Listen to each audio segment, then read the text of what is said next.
From the Book of Exodus.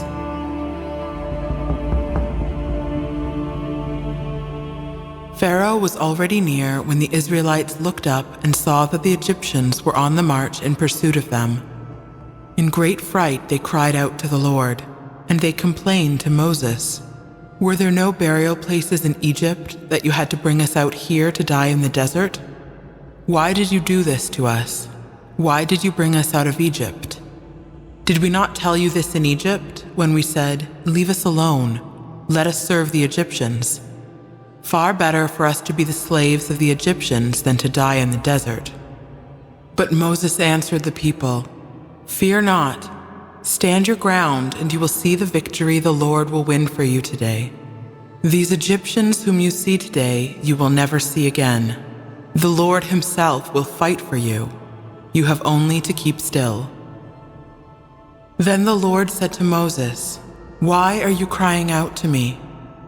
Tell the Israelites to go forward, and you, lift up your staff and, with hand outstretched over the sea, split the sea in two, that the Israelites may pass through it on dry land. But I will make the Egyptians so obstinate that they will go in after them.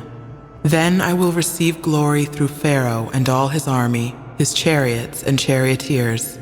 The Egyptians shall know that I am the Lord, when I receive glory through Pharaoh and his chariots and charioteers." The angel of God, who had been leading Israel's camp, now moved and went around behind them. The column of cloud also, leaving the front, took up its place behind them, so that it came between the camp of the Egyptians and that of Israel. But the cloud now became dark, and thus the night passed without the rival camps coming any closer together all night long. Then Moses stretched out his hand over the sea, and the Lord swept the sea with a strong east wind throughout the night, and so turned it into dry land. When the water was thus divided, the Israelites marched into the midst of the sea on dry land, with the water like a wall to their right and to their left. The Egyptians followed in pursuit. All Pharaoh's horses and chariots and charioteers went after them, right into the midst of the sea. In the night watch, just before dawn, the Lord cast through the column of the fiery cloud upon the Egyptian force a glance that threw it into a panic, and he so clogged their chariot wheels that they could hardly drive. With that, the Egyptians sounded the retreat before Israel, because the Lord was fighting for them against the Egyptians.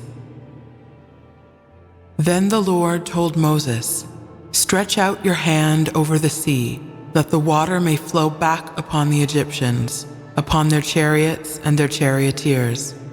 So Moses stretched out his hand over the sea, and at dawn the sea flowed back to its normal depth. The Egyptians were fleeing head-on toward the sea when the Lord hurled them into its midst.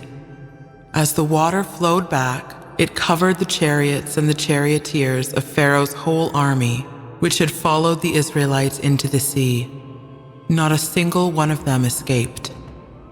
But the Israelites had marched on dry land through the midst of the sea, with the water like a wall to their right and to their left. Thus the Lord saved Israel on that day from the power of the Egyptians. When Israel saw the Egyptians lying dead on the seashore, and beheld the great power that the Lord had shown against the Egyptians, they feared the Lord and believed in him and in his servant Moses.